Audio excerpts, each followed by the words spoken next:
गरीब माँ और 5 बेटियों का गाजर घर। बाबूजी, रोटी बना दी है, खा लीजिएगा, मैं खेत पर जा रही हूँ। तभी खटिये पर से बूढ़ा रामा खांसते हुए बोला, अरे बहू, ये ले, मेरी शॉल लेती जा, बाहर बड़ी ठंड पड़ रही है। नहीं बाबूजी, इसकी जरूरत आपको ज्यादा है, क्योंकि घर में ओढ़ने को एक भी कंबल नहीं। माँ, आज हम तीनों भी आपके साथ चलेंगे खेत पर बच्चों, तुम्हारे पास स्वेटर भी नहीं, सर्दी लग जाएगी। माँ, जल्दी तो आपको गुलिया दीदी और तानी दीदी को भी लगेगी।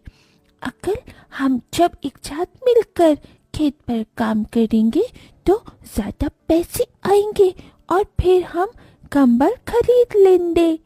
मेरा राजा बेटा कितना समझदार हो गया है, माँ के दुख को समझने लगा है। सरिता अपने बच्चों के साथ खेत पर आती है, जो कि जंगल के पास पड़ता था। बच्चों, हमें आज के आज खेत जोतकर गाजर की फसल बोनी है। सरिता की चारों बिटिया और राजा भी कड़ी मेहनत से बंजर खेत को जोतते हैं और फिर सब मिलकर खेती करते हैं। दिन बीतते हैं। एक रोज जब सरिता घर आती है तो वो अपने पति को घर में जुआ खेलते देखती है।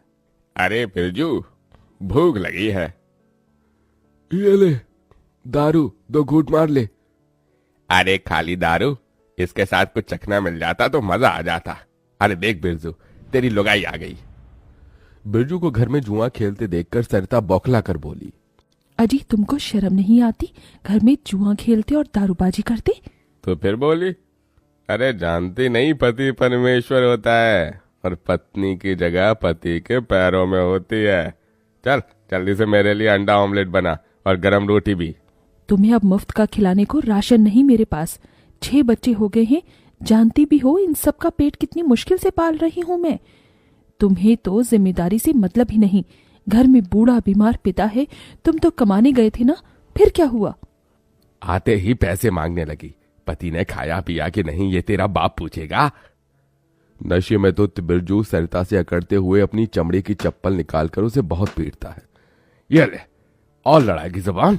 मैं कमाता नहीं तो क्या इस घर में मेरी इज्जत नहीं होगी? ये ले। बचाओ, ओह बचाओ, माँ को मत मारो पिताजी। तभी लड़खड़ाते हुए बिछौने से उठकर बूढ़ा रामा कहता है, अरे निकम्मे, छोड़ दे बहू को, निकल जा इस घर से तू, और फिर कभी शक्ल मत दिखाना। अरे ये मेरा घर है, मैंने बनाया है इसे। बिरजू चला जाता है। तभी रामा रोते हुए बोलता है, अरे जाने कैसे उड़ाऊं बेटे को जन्म दे दिया है मैंने। मेरे हाथों भारी गलती हो गई जो इसे तेरी शादी कराई। बहू माफ कर दे मुझे।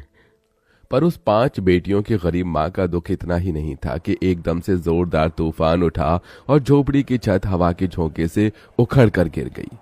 हे भगवान, इतना भयंकर तूफान!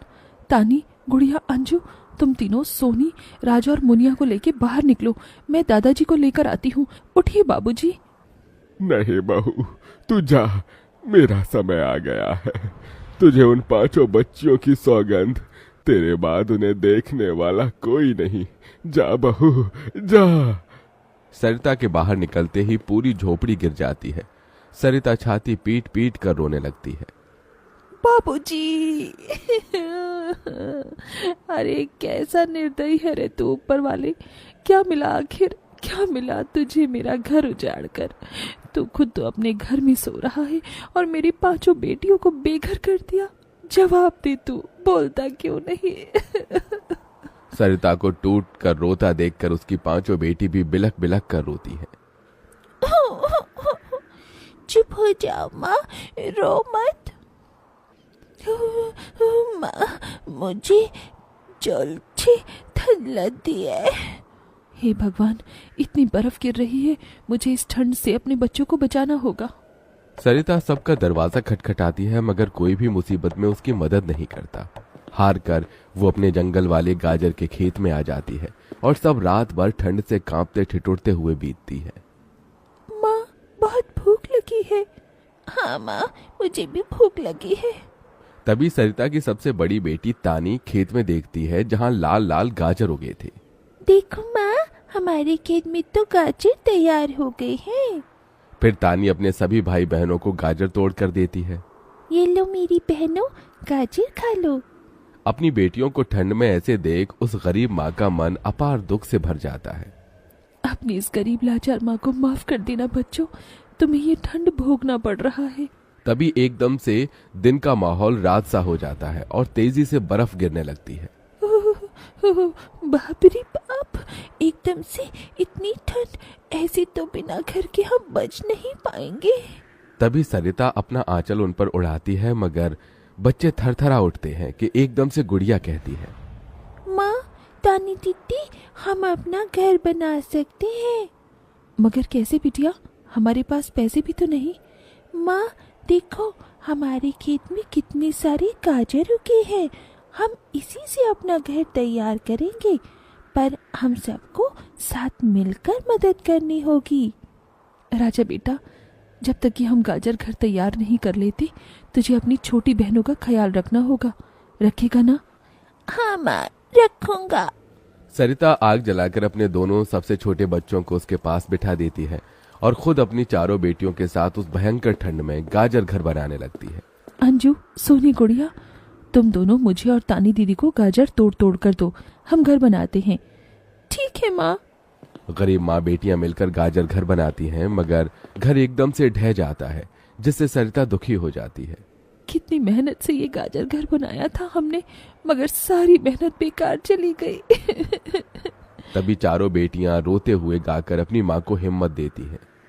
जिंदगी की यही रीत है, हार के बाद ही जीत है। थोड़े आंसू है, थोड़ी हंसी, आज गम है तो कल है खुशी। जिंदगी की यही रीत है, हार के बाद ही जीत है। मेरी बच्चियों। रोते हुए सरिता अपनी बेटी को गले से लगा लेती है। वो फिर कोशिश करते हैं, कई बार उनका गाजर घर बिगड़ता है। तभी गुड़िया कहती है, माँ, अगर हम अपना गाजर घर मजबूत बनाने के लिए पहले लकड़ी फट्टे से ढांचा बना लें, तो फिर हमारा गाजर घर नहीं गिरेगा। सब ऐसा ही करते हैं, जिससे उस बार उनका गाजर का घर मजबूत बन जाता है। सरिता अपनी पांचों बेटियों और बेटे के साथ घर के अंदर आती है। तब जाकर उनके शरीर को गर्माहट महसूस होती है। अरे वाह माँ, दीदी, आप सबने कितना सुंदर गाजर घर बनाया है, और ये कितना गिलम भी है। तभी सरिता अपने बेटे बेटियों का मुंह देखती है। सबकी आंखों में भूख थी। मैं जानती हूँ तुम सबको भूख लगी है ना, अपनी माँ को एक दिन दे दो, मैं कल काम ढूंढ लूंगी। ठीक है, आज हम ये गाजर खाकर सो लेंगे। आप भी खा लो ना माँ, आपने 2 दिन से कुछ नहीं खाया। सोनी अपने नन्हे हाथों से अपनी गरीब माँ को गाजर खिलाती है। अगले दिन सरिता ठंड में इधर से उधर काम ढूंढने भटकती रहती है, मगर कोई उसे काम नहीं देता। इधर अब उसके खेत के गाजर भी खत्म हो गए थे, जिससे उसकी बेटियां भूखी थी और उसकी दुधमुही बेटी भूख से रोई जा रही थी। माँ, मुन्ना को भूख लगी है, उसे खाना चाहिए। छोटे बच्चे खाना नहीं खाते राजा, इसे दूध पीना है। हे बसुरी बजैया, एक माँ की ममता की इतनी भी परीक्षा मत लो कि वो अपने बच्चे को दूध भी ना पिला सके। तभी सरिता को द्वार पर एक गाय के रंभाने की आवाज सुनाई दी। माँ, लगता है बाहर गाय आई है। सरिता अपनी बेटियों के साथ बाहर आकर देखती है तो गाय के थन से दूध की धारा बहे जा रही थी। इस गाय के थन में कितना दूध गिर रहा है। सरिता गाय का गर्म दूध अपनी बेटी को पिलाती है। तभी गाय उसके खेत में जाकर गोबर कर देती है, जिससे एकदम से जादू होता है और खेत लाल चमकदार गाजर से भर जाता है। माँ, ये तो कोई जादुई गाय लगती है। देखो, हमारे खेत में कितने गाजर उगाए। हाँ गुड़िया, मैं जादुई गाय हूँ। मुझे वरदान प्राप्त है, जिस भी बंजर खेत में मैं गोबर करूंगी वो फसल से भर जाएगी। मैं इससे पहले भी तुम्हारे खेत में आई थी। इसका मतलब गौ माता, आपकी वजह से उस वक्त भी मुझ गरीब के बंजर खेत में गाजर उगी थी। आपका कोटि कोटि धन्यवाद गौ माता। माँ, तुम काम ढूंढ रही थी ना, अब मैं ढूंढना।